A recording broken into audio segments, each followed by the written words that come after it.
Thank you all very much, and I'd like to introduce you to Marty Lewis, and Marty's going to take over now, and please introduce your panel. Hello, test. So I just want to say thank you so much. I actually want to give you a hug. Thank you. You guys have to understand, I am born and raised in Oakland, and watching that video, doesn't matter how many times I watch it, I get so choked up, and it shows literally my neighborhood that I still live in now, the place that my parents were married, the lake that I run around every single day. So I'm just super proud of it, and I just want to say thank you. So make sure you guys visit Oakland. It's an awesome destination, but it's also one of the reasons that I am the way that I am today. Growing up in Oakland means that you grow up with tons of people who don't look like you, and it's absolutely amazing. I have a best friend who's Jewish, and I have a best friend who's Jamaican. I dated Tongans, I dated Nicaraguans, I have a Panamanian grandmother. So there's just so many different cultures that you see when you come to Oakland. I had a principal who, like you said, was a lesbian raising kids, and it just allowed me to be so much more accepting of so many cultures and lifestyles, and have a true appreciation for diversity and what it means. So very, very proud of Oakland. But welcome to Every Traveler Matters, one perspective to another influencer panel. I am super honored to be sitting on this stage with 4 people who I actually call friends, who I talk and kiki with, especially Sassy.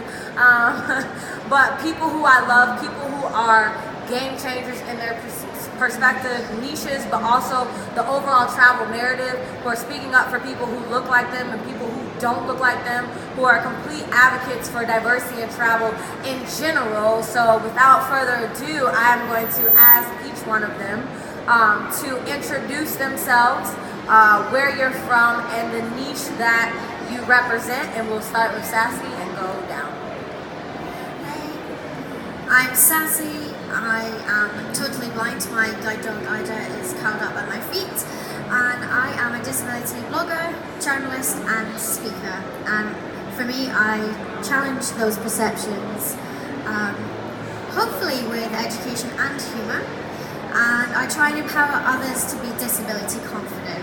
I do this in a myriad of ways, but more recently I'm trying to do that through the travel industry and by breaking barriers and changing landscapes and showing that disabled travellers matter and that we need a voice.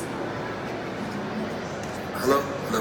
I'm Phil Waukee.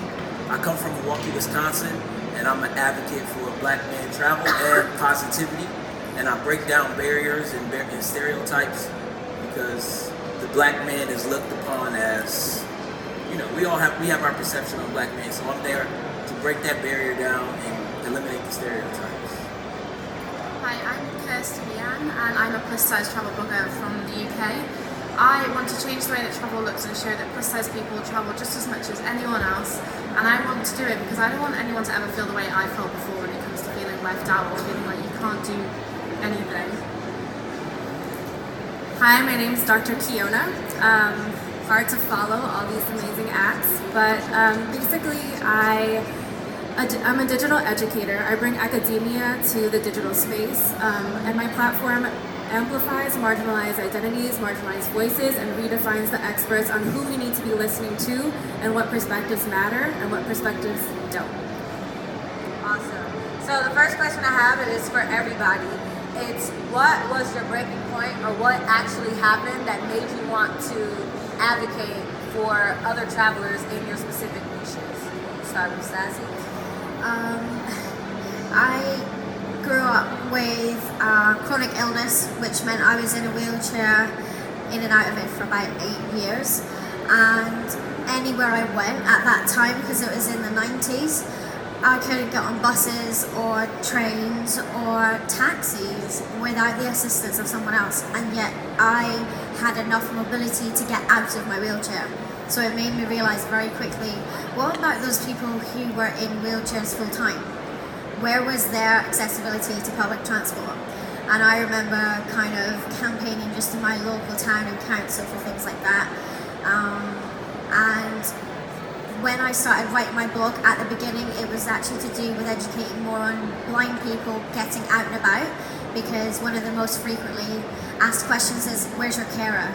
I don't have a carer. I am an independent woman, I have a fiance, I have best friends like Daniel, thank you for coming today as my sighted guide, but he's not my carer. He's there to assist me in any way I may need. But I also travel independently, whether that's the UK or my first solo trip was actually to Rotterdam. And thankfully they speak amazing English and they're very helpful. But the fact that I just jumped on a plane and went to Rotterdam and didn't even think about it in terms of accessibility, I just wanted to prove that blind people could travel. That's kind of where I was really starting to focus on, actually, people don't think blind people can travel, so I'm going to show them that we can.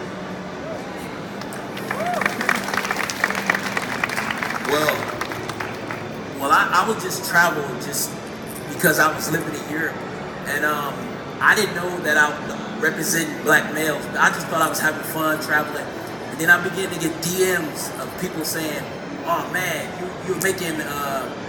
First, I was getting DMs saying, "You're making America look good," and then it would go deeper, and people would be like, "Man, you're representing for black people," and so that's when it hit me like, "Yo, I have something here." And so I think that is what, that was the moment where I knew, like, all right, I'm doing something good. And that's my big break, I think. Mine's very, very similar to yours in the sense that I was just posting myself having an incredible time while traveling. And I was getting messages from people saying, "You're inspiring me to go and do this and say that I can do it as well." And when I was getting those messages through, I just started to think, if I can inspire these few people with a small platform, imagine what we could do with a huge platform where I'm inspiring thousands of people a day. And I just didn't want people to do that scrolling through Instagram thing and just seeing the same thing over and over again. I wanted it to be a diverse range of people, including plus-size travelers. I think my story is a little bit longer.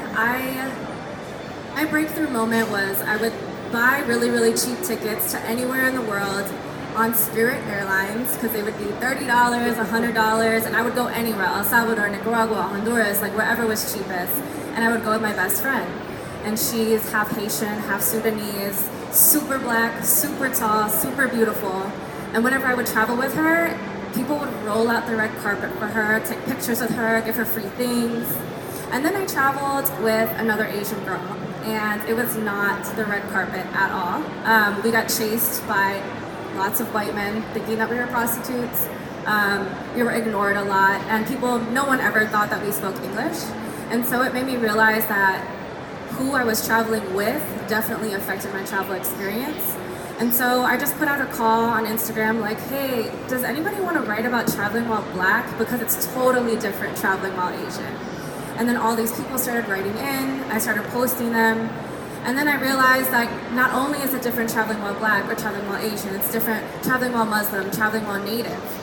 Especially me living in the United States, I didn't realize how I was participating in erasure to indigenous peoples as I talk about travel narratives and traveling around the US, and literally there's a reservation full of Native people right down the street, and I didn't even acknowledge them or include them in my advocacy. So it was in that moment that I realized we need to pass the mic, and even as people of color, we have to pass the mic to wherever we are and wherever we're traveling to, and that people have different perspectives and do travel differently and are interested in different things according to our backgrounds. So I was traveling completely different in Nicaragua, interested in completely different things than, say, a white traveler who wanted to get drunk or wanted to do a bunch of different things. And to me, that was viewed as very disrespectful. And to other Nicaraguans was also viewed as disrespectful. So at that point, I was like, why don't I just ask a Nicaraguan how they would want me to travel on their lands? And it was at that point that I started my website, How Not to Travel Like a Basic Bitch, where people are presenting to us how they want us to come to their lands and how they are received when they travel. All right, and I want to keep this on Kiona because actually I need to apologize for my last session because I didn't have enough representation of somebody who looks like you. And I know that is something that you constantly just talk about in general because a lot of times we don't acknowledge, I would say, Asians on a grander scale like we could. And I want you to talk a little bit about how that makes you feel because you are very expressive with it, but for some reason it still is not clicking, right? Like I would have had more representation there, but I just want you to speak on that a little bit more because I think as a whole, it is a niche that we don't tap into enough or that we don't represent enough. And I want to apologize in front of everybody, but also I want you to talk about it because it has to be frustrating. Just like for me it's frustrating, but I'm sure for you it's even more frustrating for the simple fact that you don't see yourself reflected more than I don't see myself reflected. So Yeah, so I really appreciate that because I definitely did notice it. I was like, damn, she's talking about Latinas and blacks. Like, I guess I'm just invisible, but sure. But actually, the Asian travelers are spending $330 billion a year. We're the biggest. There are so many of us. It's an entire continent. And they throw in Pacific Islanders while they're at it. So Asian and Pacific Islanders. And then whoever just like fits that looks like us, they just throw us in a big category. It's such a huge category. We all speak different languages. We don't have any common languages, no common religions. And so it's really hard to be cohesive. So while it's beautiful, there's a black travel movement. You guys have all these like cool clubs and conferences that you get to be in. I don't have that. So I can't join the Asian travel club because it doesn't exist. Or like it's according to language. Like, oh, there's a Chinese travel group. Cool, I don't speak Chinese, so I can't join that. Or like, I just went on Tony's Black History tour of London, and I was thinking the whole time, like, yes, London was built on the backs of black people, but also the backs of South Asian people, and Bengali people, and Indian people, and Malaysian people. But there's no tour for me. Like, I can't join that because it doesn't exist. And so in the travel space, there's so many holes because people just ignore us, and we ourselves can't unite because there's no commonality because we're such a huge group of people. And so it's talks like this that help unite. So I'm going to say this, and after this, somebody will reach out and be like, this is the same thing that I've been experiencing. Let's start something. So I talked about this, and actually we're now starting a Chinese-Cuban travel tour in Cuba, and it's like gotten so much attention. The ambassador of China's involved, Ministry of Culture of Cuba's involved, and they want to like turn it into a whole like feria to acknowledge that Asian people have been in the Caribbean and the Americans for 500 years. Like we talk about the slave industry being just black people, but it was not. I mean, since the Spanish came to the Philippines and conquered them in the 1600s, Asians have been around all over the world working as slaves and building nations that we are visiting here now, but we're not acknowledged anywhere, and much less in travel. Like now that we have money, we can spend it, no one cares that we're around. Awesome. Thank you. And so we'll start back with you and we'll go back this way, but can you tell us something that you're doing now to help change the narrative or to help educate more people about it? This is a question for everybody that's pertaining to your actual niche.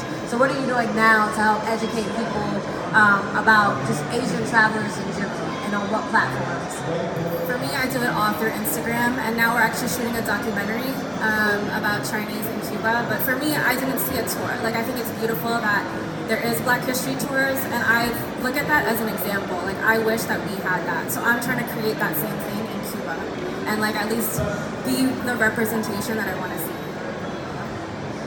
For me, there is a real lack of plus-size travel content online, and there's just not information out there. If I wanted to search, what do you do if you don't fit in the plane seat? There's nothing out there, so I'm doing my best to either create the content myself or find people that can create that content so that it's available to people like me when they need it. And as well as that, it's all about building a community and giving people that space to feel comfortable to ask those questions where they're not going to feel like people are going to come back at them and say, well, they're just going to get constructive criticism. But for me, having that community means that they can openly ask anything. I'm kind of the same. I'm just creating content to help show people that black men do travel and that we're not what everybody think. Real quick, like Kiona told me, Marty told me that I could be doing more. So I feel like I'm gonna do more in the future, but I just think that my content is enough right now based on my situation. Some things that they just think like, so I'm walking around, people will like have a cap on just like this and be like, yo, what's up? And you know what I'm saying? So I'm like, oh man, all black people ain't like that. So I have to deal with things like that. So I try my best to show them that all black people aren't gangsters. All black people don't love rap, you know what I'm saying? So things like that, and I'm sure everybody gets it, but I just try to eliminate those stereotypes as much as possible by jumping into their culture, doing their things, dancing with them, just being involved with what they have to give. I'd like to say that I have a blog and I don't just talk about my own things when it comes to travel or just being a disabled person. I actually invite other disabled people, whether they're creators or just Joe Blogs on the street, and I say, well, would you like to share your story? Because I know that there are people of colour who have disabilities. I know that there are people all over the world that have different disabilities, and within that there is a uniqueness because everyone's individual needs are unique to them. So I might say I travel as a blind person, but I travel with a guide dog, and then there's other people that may travel with a guide dog who have more sight than me. So there's so many niches within disability that I just want to show that disabled people can travel, and I use my blog to do that, and I invite other people to share their stories. But more recently I've just gone onto YouTube and I'm showing through a visual platform that I like to do adventurous things. I think people think that when you're blind the whole world's scary, and I get it. If anyone was to lose their sight like that, of course, it's terrifying. But I've learned how to adapt because I was given rehabilitation and mobility skills and learned how to live my life just as a disabled blind person. But that doesn't stop me wanting to throw myself into gorges and traverse landscapes of mountains. It doesn't stop me wanting to skydive. It doesn't stop me wanting to rock climb. And those are the things that I'm putting on YouTube especially, because I'm just showing you that just because you can't see it doesn't mean you A, can't appreciate the world, and B, that you don't want to throw yourself at it just like everyone else. Right. And can you speak to what is the most common stereotype or negative perception people have of you as a blind traveler? There's almost two. One is because I guess I'm so small. It's that I can't do anything for myself, so I get grabbed a lot. I get pushed and pulled and thrown around like a rag doll, and I have to say more than once a day, please take your hands off me. So I will say, if you'd like to assist me, please can I take your elbow? And I'd be one step behind you, which means I follow your body movements. And someone like Phil, who's super tall, that would look hilarious. But it doesn't mean that I wouldn't be able to follow his body movements. If you told me left and right and there's a step coming up or there's a step down, that's fantastic. You're giving me even more verbal communication. But the thing I get told most often, and I feel most often, is that I can't do anything, and therefore I'm a burden on society because I need help 24/7, and that just isn't the case. Even those with profound disabilities could live a life, that live independent lives. It's just a stereotype that as soon as you're disabled and put in a box, oh well, you're not great to society, we don't care about you. And just so everybody knows, Sassy is an excellent travel partner. I don't think I would want to go anywhere with anybody else. We turn up. So anyways, so Phil just tapped me because he said I shouldn't call you a blind traveler. So I don't know if that is correct or incorrect, but what do you prefer to be called? Because we have this issue a lot, and I'm going to ask you the same question because I say the wrong things when speaking about you all's niches as well. But what do you want to be called? Or how do you want people to address your travel niche? No, I absolutely say blind travel. I'd say disability travel because I live with a chronic illness, and weirdly enough, the blindness is nowhere near as a hindrance as my physical limitations. I need to rest a lot more, I have to take a lot of medication. My guide dog has a bigger suitcase than I do on the travel, so really it's not that big of a deal to me.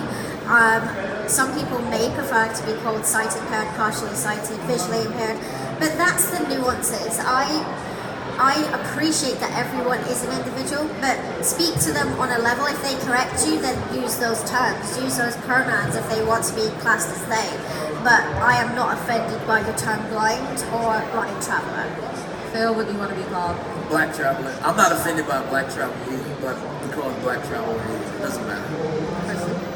I go by plus size traveller, but if someone wanted to call me a fat traveller, I wouldn't find it offensive. And I know for a lot of people, hearing that word probably makes them cringe and they think it's a horrible word, but it is literally just a description. Like, I am fat and I don't care if someone tells me. Kiona, what do you want? Because I forever, I always mix it up because it's Pacific Islander, right? Pacific Islander. Right, but what do I always say? Pacific, Asian Pacific, That's Pacific fine Islander? too. Okay, so I feel like I mix it up a lot. It's hard because there's Asian American is completely different than Asian, and also if you say Asian Pacific Islander, you actually have to include Pacific Islanders, which are often erased. Like no one's including Tongans, Samoans, Filipinos in the Asian experience. So oftentimes Asians erase Pacific Islanders. So if you say Pacific Islander, you actually have to include them. Because I'm from Hawaii also, I'm an Asian Pacific Islander, but I'm not Native Hawaiian, which is another thing. So confused. Okay. Can you each, and Kirsty, I'll start with you, can you name a time that you felt ignored or looked over in the industry? How did it make you feel, and did you speak out about it? Am I allowed to say every single day? Yeah, absolutely. That's real. That's real life. Yeah, I feel ignored every single day. A lot of people that are here that know me know that I also like to pitch brands, and I have never once had a pitch accepted where I pitched plus size travel. And it breaks my heart every single time because I can see the need for this content and they literally do not care. And I think that it's hard for me. I know you're a big person to call things out, and I get scared because it's also my business, it's my job. It's hard to have that line where I have to be like, no, you're doing this wrong, and then I alienate everyone, and I want to call people out, and I do say, look, you need to do better, you need to do this, like there are no plus size people on your Instagram, what are you doing? But if someone tells me they don't want to send me somewhere, I can't all of a sudden be like, well, that's because I'm plus size, you know, like, it's hard. Dr. Kiona, what was the question? Do you ever feel ignored? Name the time, and did you speak out about it? Do I ever feel ignored? I mean, Like yeah. somebody like ignored you purposely, like nope, looking over you, like nope, and you're like, I ignore more people than okay. so I don't even want to claim that impression. No. Okay. Sass? I'm kind of like Kirsty on that one because I'm ignored every day because I'm disabled. I don't see myself represented in magazines, in travel, in television very rarely. If a blind person, let's all think Daredevil, perceived, I don't have superhuman powers and I don't have superhuman hearing. Right. And I know that, you know, I hone my skills and loads of other people with different disabilities. If they don't have the use of their legs, their arms may be stronger, but it doesn't necessarily mean that it's okay to just look over that fact and assume. There's so many assumptions made about the disabled community as it is, but I have called people out. I did a campaign, I think this is being streamed, so I'm not going to say who, but I did a campaign very recently. I was super buzzed to be part of it. They invited me and I was absolutely buzzing. The campaign went live on the Monday and I emailed them every day and I got a response on maybe the Wednesday like, yeah, it went up on Monday. And I was like, bitch, please. I took my time out to do this and I did it for free and I took my time and I didn't even get a thank you on social media. Like, and you're a massive, massive brand. You deserve to shout me out because I deserve the shout out. And I said, it's not just me, everyone in that campaign needs a shout out too. They were extremely apologetic and they said moving forward that's actually going to be part of their campaigns and they made sure that everyone's social media handles are included if they want them to be. But it was the fact that they thought they could just use me for a campaign, put it out and not even say thank you to me publicly when I'm on public platforms sharing the same message as they did. I, a bit like Kirsty, I pitched to brands and they're like, sorry, your numbers are too small. Well, sorry, I'm very niche and I have a niche audience who I get interacted with every day through DM, through email, on and offline. Thank you so much for saying this, Sassy, because I don't have the voice, but you do. You have the assertiveness to shout it out. And that warms my heart, but that doesn't pay my bills. So please work with all of us because diversity needs to be included in everything around the world. Travel, food, tech, everywhere. Yeah, I want to say that maybe I don't even get those opportunities. No brands will reach out to me. No one has when you say ignored, it means that I'm not even asked to be a part of anything. I have 2.5 million views a week, and no, I've worked with 2 brands ever in my entire 3 years of working. A white girl or whoever will get reached out no matter what. If she's plus size, if she's disabled, whatever, and I don't work with anybody. I don't get that opportunity. So when we talk about ignored, yeah, I'm ignored in that like I don't even get representation. And not only that, when I do get representation, it's misrepresentation of what an Asian person is supposed to be to whoever made that up.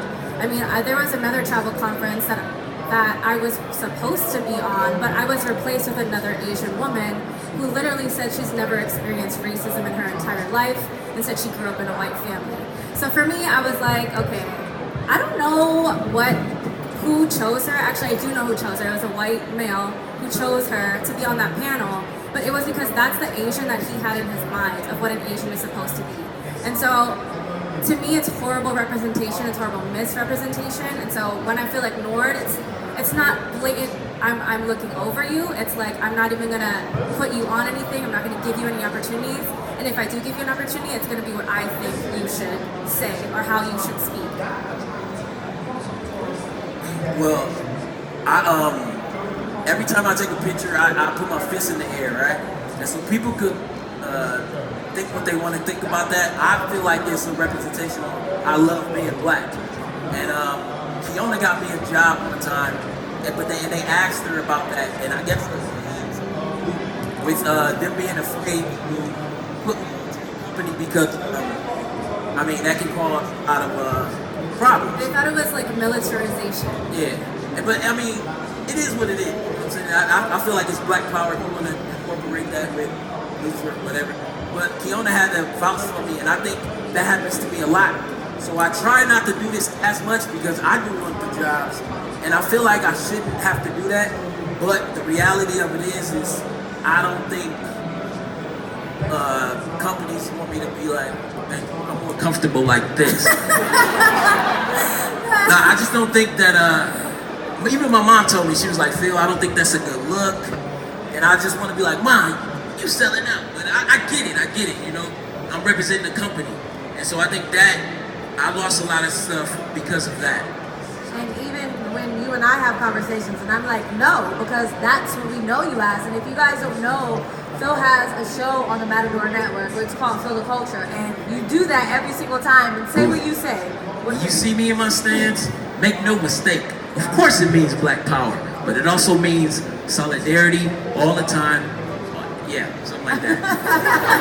I got nervous, but that's what it means. Solidarity between all cultures and all people all the time. And so I feel like people don't see that. Obviously they see the black dude or the black fist, and I feel like I miss out. But people don't let us as like creators, wherever our niche is, represent ourselves authentically, like how we want to be. How many of you are black in here and identify with the fist?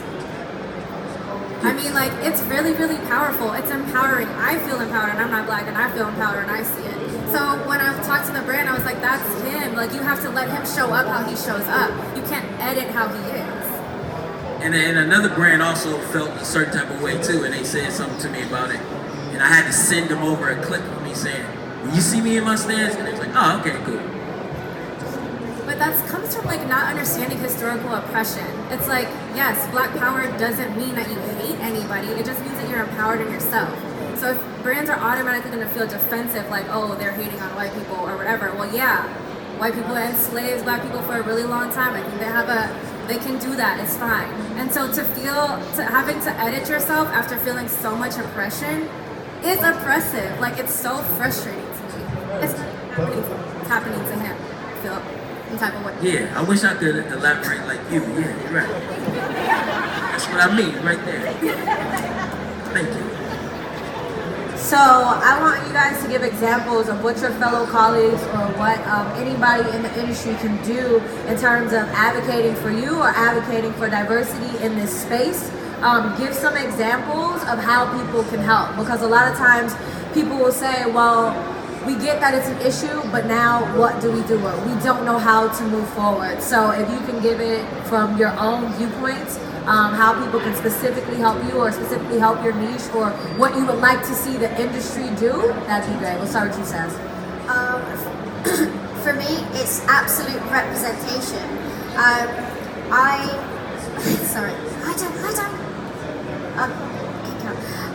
Yes, absolute representation. If you want to do a campaign where you say you're inclusive, then have disabled people on that panel, have black people, have plus people, have every colour on that panel. You can't say, have old people, have children.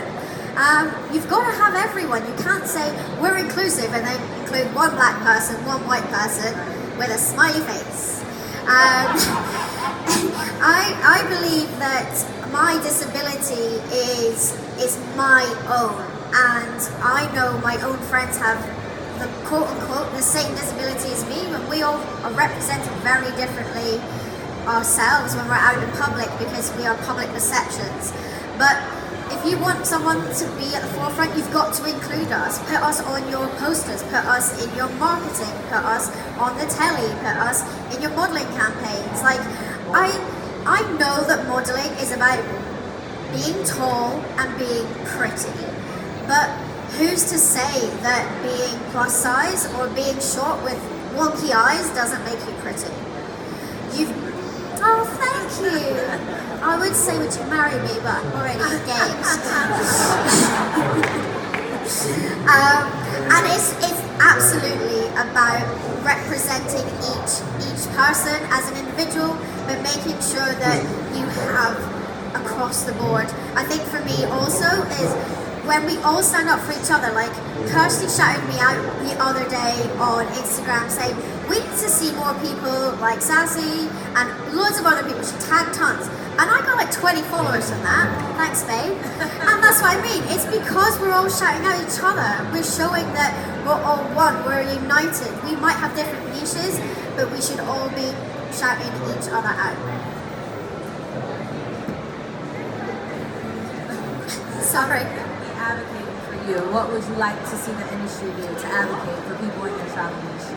I mean, or your colleagues. Yeah, so I asked Kiona, do black males really travel not as much? Like, because I really don't see black males traveling a lot, right? So I don't know. I think like, just give us a chance, give us a shot. Let us represent your brand and watch what happens. Just stuff like that. I really don't know. I really can't tell you that. Is there anything you want to see your peers do or your colleagues do on your behalf or advocating on your behalf? Stand up for me. Like Kiona stood up for me and was like, yo, listen, he's just proud of who he is. And I think that's important. You stood up for me plenty of times. I think that's important. We need to stand up for each other. I'm going to start standing up for you, my G. Definitely start standing up for you. I think your stories are awesome. I don't know about it. Algorithms got me in my own world. I'm just now seeing these people. Like she said, we just be to stand together and everything can be all right. I think we can make a change. Not everything can be all right. We can make a change. I'm going to find it really hard to follow both of those answers because I just agree so much. Whether you have anything diverse about you or not, if you're a minority, just support every single person around you. Open your eyes up to the people that you don't necessarily consider and follow them. Follow their hashtags. I follow disabled travel, I follow wheelchair travel, I follow black travellers, I follow everything. Because it's just opening up my eyes to so many things that I did not consider before, and it's showing me new content creators. I have an incredible feed on Instagram now. I do not feel sad when I scroll through my feed, and I feel like everybody should do the same because the differences it can make is incredible. Oh, one more thing to add, I just thought.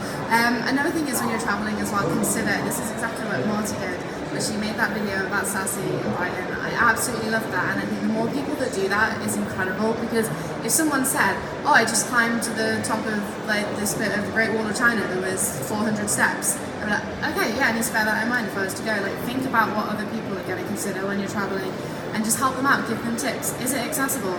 Is it easy to get to? Did you notice anyone else struggling? Like, if you give all this information, you give the real picture rather than just glamorizing travel, it will help a lot of people. Dr. Kiona? All right, I got a long answer. I think what from a race standpoint, it starts with white people. If it wasn't for two white men, we wouldn't be here right now. Like, it was them who had the power and the privilege that then passed it on to us, and we're able to be here right now. Because they had that power and privilege and listened to us, and we're like, you know what, you're important, that's the only way we get opportunities. So one, it always starts with white people, because y'all hold global power, and there's like no way around it. Second of all, hire us, pay us, so that shit like this doesn't happen. I picked this up at a United booth. This magazine is gonna go onto an airplane, and it's defining America. Let me show you. Pilgrim's Progress 400 years on. The Pilgrims murdered and attempted genocide of all indigenous people. An indigenous person is gonna pick up this magazine and see their death. Visiting iconic Route 66, Black people weren't allowed to travel 66. They couldn't travel past sunset. So Route 66, you're looking at their death. In gold rush country, Chinese were blown up in mines for this gold rush. We're gonna pick up this magazine as Americans, see our death everywhere. And there's like a white person visit California, and like literally this is what goes on to all of you who have never been to America and think that that's what America is. If you hired Black and brown people, that wouldn't happen. You would see us, and you would see not death everywhere, you would see life. And so for me, it starts with white people advocating for us, and two, it starts with hiring Black and brown people. And third, I think when it comes to peers, like I just had an awesome conversation with Sassy. I learned so much about, I was like, how do I do alt tags? Does it help for you? Like, do I need to describe a photo? And so sharing and educating myself and asking her those questions and her being willing to share with me, I will then forever do that for her. And it's something that I would want to go on and educate my 2.5 million views because Sassy stood up for herself, or I asked the question. And a lot of times people don't even ask the question, like, what can I do to make it better for you? They don't even care enough to do that. So I think peers, standing up for peers is really, really important, but also the industry needs to completely change and recognize the power and privilege that they hold over us. And I want to thank everyone here who is here to listen to somebody not at their intersection to learn about other people, because so often at these events, I only see brown and Black people, and it's like they already know what I'm about to say because they experience it every day. So, like, for me, I'm not disabled, so it was awesome to, like, hear Sassy, and so I just wanted to thank everyone who came to listen. Thank you for your answer. So now we're gonna open up the floor for questions. If anybody has specific questions, we have about literally 15 minutes left. Does anybody have specific questions? And where, Kerwin, can you do or can you give Kerwin oh, she hasn't. Okay, does anybody have questions? Any questions? Okay, so who's got questions? Don't be shy. Oh, hold on, we got a question in the corner.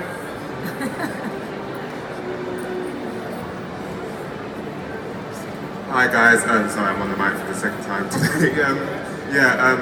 I really enjoyed the talk, just hearing your different perspectives and the challenges you guys have had to face whilst traveling as well. It's really empowering.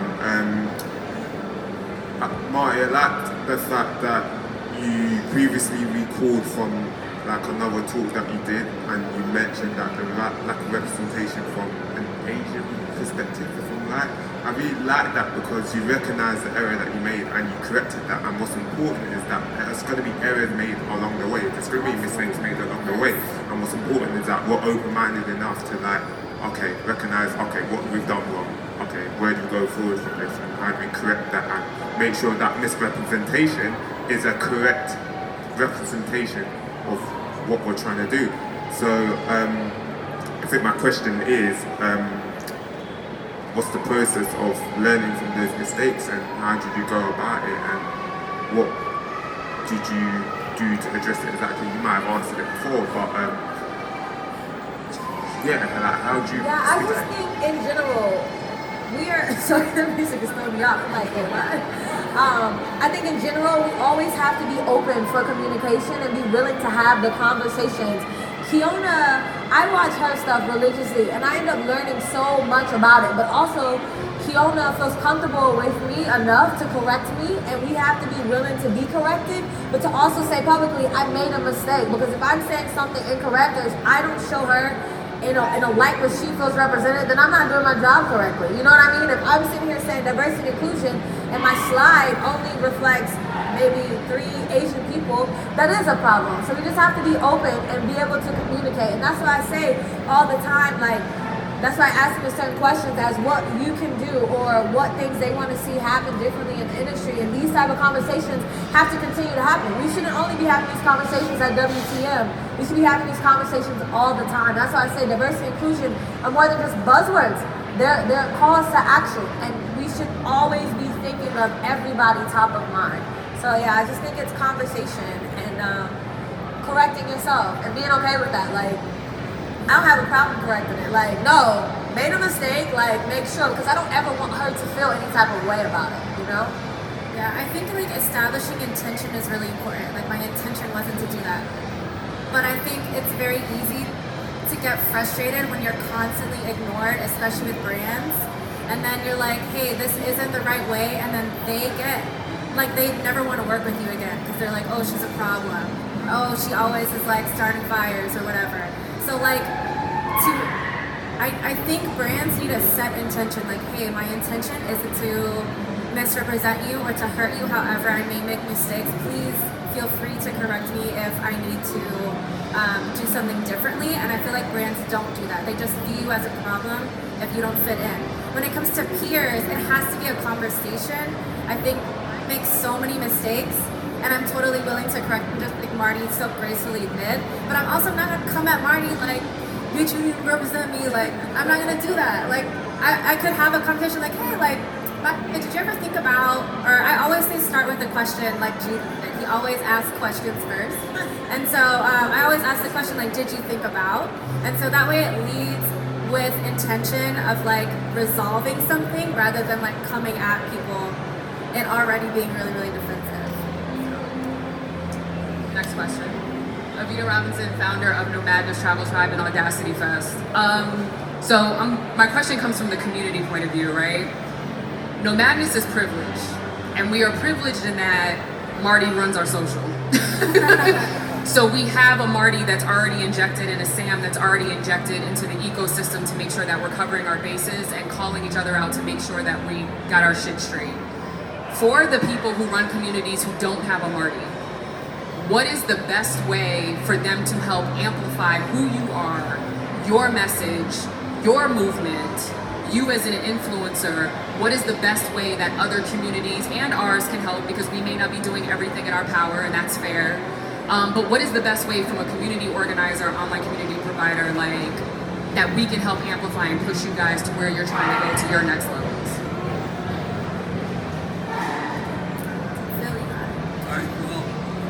Yeah. So I learned a lot when you guys like would do a theme or something like that. Like, would just be like, I'm gonna just use myself for example, black man traveling, and you like highlight hella black dudes traveling. I think that's dope because that gives everybody a range of, oh, let me follow him, let me see, and they get the message. I think that's pretty dope when certain platforms do that. So that's one way I can think off the top from what you just said. I think just to speak to us, if you're having any trouble, like, we're not scary people. Just ask us questions, ask us what you want to know, and we will help you.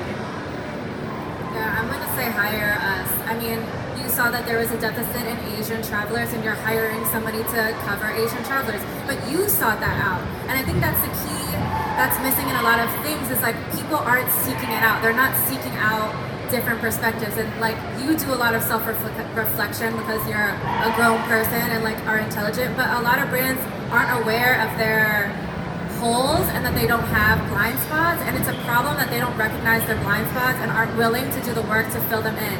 Instead they like want to like push together some like diversity thing that doesn't actually click because it's not how we want to be represented.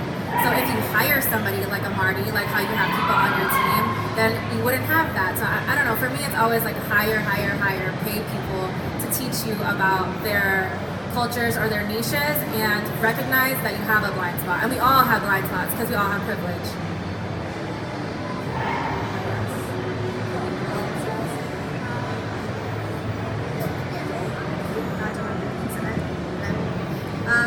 Yeah, I agree with every single point made. absolutely.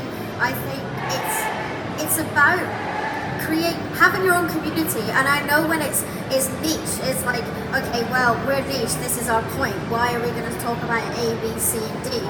But just shouting them out once in a while on social media, by letting other people know that there are campaigns going on, giving each other a knock on the door, and as you said, hiring people, because brands, yeah, they have the blind spot, and it does worry me that, because, you know, sassy by name, sassy by nature, I'm happy to call people out. Most people don't have that assertiveness, and I'm afraid that their entire income is going to be affected. But when you have great friends in the community that even aren't your community, but are willing to share the knowledge that they have by asking you to join them, even if it's just for a one-off, then that's when you find new people to follow and work with. Like, thank you to Marty when we went on our press trip to Bristol. I didn't even realise I was in your film until you told me, and then the whole film was about being diverse and inclusive and appreciating other people's perspectives. And it was the fact that I didn't have to be, you know, sit down and let's educate you for 20 minutes straight. Marty made like a 5-minute video of me like doing my thing and just saying, how would you explain this to Sassy? How would you explain this to a disabled person? How would you think about this landscape if you were a brand or if you were a fellow traveller? And that's really what it's all about, is asking the questions and listening to the answers. Right, there's a couple of things that Kiona said that kind of resonate with me. Obviously, it's about sort of privilege and white privilege, white male privilege. You know, you actually said it's nice to have a diverse audience, and I'm looking around and I'm thinking there aren't many white men here. No. So my question, I guess, is, since they are the ones with all the privilege, the ones with all the power, the ones who basically control the travel and media industries, how would we get more white men to listen to you? Is that something on us, or is that... I was gonna say, ask yourself. Like, I'm not white or male, so I have no idea how y'all think. So, that's a question I would want to ask you. Like, how can we get people like you to listen to us? Like, what made you come here? Like, you're the person that needs to be here, and I'm so proud of you for being here, so thank you so much. But, like, what can we do to make you feel like, hey, we would love for you to listen to us, and also give us money? So what effectively, what can I do? Yeah, what can you, come on, tell us. I'll follow you on Instagram if you want. Oh, he's trying to get That'll do. It's kind of one of those important things that it won't change unless people like me make it change. But I don't see, unless it's something that we can do. But again, how do we do that? What made you come to this event? I've always been quite open with diversity. So I have a blog and I have a podcast, and I invite people on to discuss their topics. So I did one about sexuality, for instance. So on that Sexuality with Travelling podcast, I had a bisexual woman, I had a trans man, and I had an asexual. And they were talking about the different aspects of travel that they had that I would never have thought of. You use your platform. Yeah. That's any white male that is here. That's anybody that's here. I don't know if you're familiar with Dan Flying Solo, but he went on a press trip, and I called them out because it was the worst representation I've ever seen in my life. I called them out, and I called the tourism board out. So he then came to me and he said, I was on this press trip, and he said, what can I do? So he started using his huge platform every time he's at any travel conference. If it's not even about diversity that he's speaking on, he's like, and by the way, diversity and inclusion is important. And he's like, and I'm saying this because I have this power. I have this relationship with people who are here to see me, and you guys need to hear this narrative as well. So it's taking your podcast, it's taking your blog and writing a piece about it and sending it to everybody in your contacts. People on my email list, I know they get tired of me, and I don't care, because I'm like, listen, I have a narrative that I have to share. You should have never gave me your business card, because now I'm going to email you. But you use your resources, use your knowledge and your resources to advocate for others. And that's what everybody should be doing. Any head of tourism that are here or any PR managers, they should be taking this back to their PR conferences that they have and say, there's nothing about diversity and inclusion here. Or if it's a travel PR and say, you're not inviting enough diverse people on these press trips, so we're not having their narrative now to go and teach back to the rest of the community that they're influencing. Because everybody's travel dollars, doesn't matter what colors those are, right? All the money adds up in the bank account, no matter who it comes from. So it is using your voice, your power, your resources, every single chance that you get. So thank you for being always expressing diversity, because that doesn't happen often.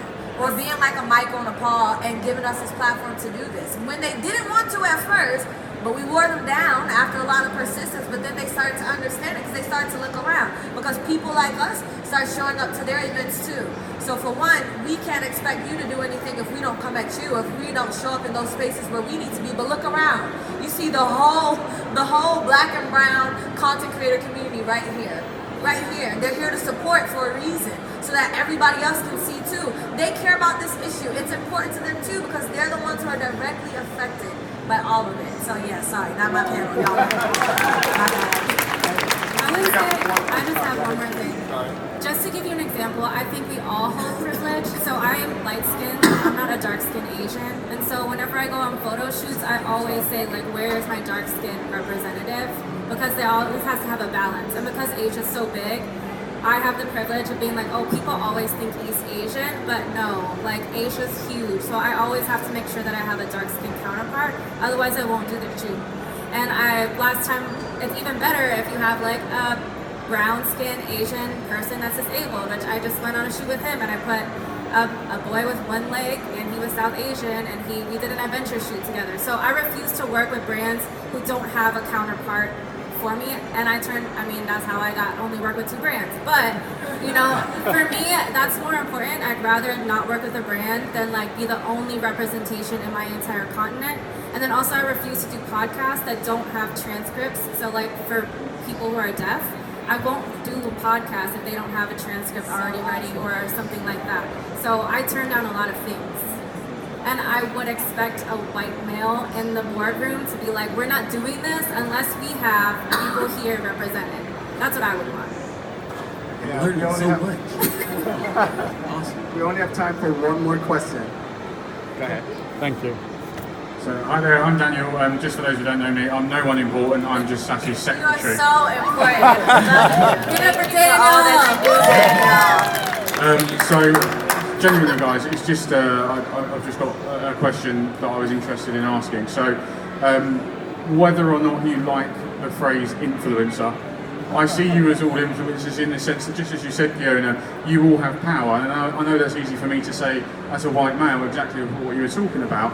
But I understand and respect that you've all got your objectives to do in the sense of Kiona ensuring that a diverse range of people are represented. Kirsty, anyone who can see me knows that I completely get where you're coming from. Phil, I'm sorry I have to check the screen for your names. Phil, completely understand where you're coming through. I've been to America and I know it's very different perspectives here, and obviously Sassy, my wife, is blind as well. So. But all of you have got your objectives in what you set out to achieve and represent. And the thing I'm interested in, what I'd like to know is, when you are either discussing working with a brand or they've approached you, do they only see you as your niche? So, Phil, do they see you as a black male? Oh, I'd like to work with this guy because he's black. Sassy, oh, I'd like to work with you because you're blind. I'd like to work with you because you're plus size, etc. But then secondly, would you prefer that, as in, because you're in this kind of field, to push forward or to represent your niche, would you rather be seen as an influencer or a plus size influencer, a black influencer? Where do you think you have more strength, more power to be able to represent what you want to represent if you're viewed with the discrimination in the sense of identifying you as your niche, or just seeing you as just a general blogger pushing forward this whatever company or brand you're working for? Thank you. It's an excellent question. Really great question. So for me, I am a plus size travel blogger, and I am proud of that. I am proud of who I am. And if I go to every single stand here and I tell everyone that's what I do, it's the first thing I'm going to say. It's me, it's who I am. But I am also so much more than that. I love to go swimming, I love to have fun, I love to hike mountains, I love to see my friends, I love to go for a drink. I cover plus size travel as my main thing, but I can do so much more, and that's what I think brands don't understand. And they just don't see past that initial thing, and they think, well, this isn't relevant to us, so we don't need to talk to you. And as soon as I mention plus size travel blogger, they just glaze right over. So I'm a black traveler, and there's no way around that. When you see me, you see a big black dude. So, and I have no problem with representing for black males, and so I don't mind it at all. So, But I was telling him earlier, it would be dope for him to have been hired for like how to make videos on Instagram, how to connect children of communities of color. Like, he does so much more than just be black. Like, you know, you do a lot of. I mean, he does media. He like learns people's languages. Like, I've never seen somebody connect with so many cultures. And like, it would be dope for. I would listen to a panel of you making videos or connect more than I would want to hear you talking about. Man. I mean, thank you. I don't know. Yeah. I think the conversation, I think that's a really great question. So for me, I like to represent academia. So I'm a doctor, I have 4 degrees. People that look like me normally don't think that I have those degrees, and not like medical doctor, I'm Asian, I'm an engineer. No, like I have a PhD, I have research, I work with marginal and hello? Okay.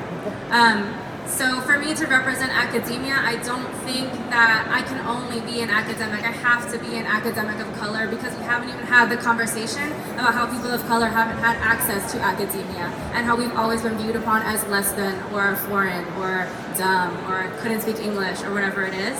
And so I don't think that we can have that conversation until we have the color conversation, or the diversity conversation. And I would love to get to a point where people are just hiring me to present on whatever I'm studying at the time, and not me studying it from my perspective and from my, background.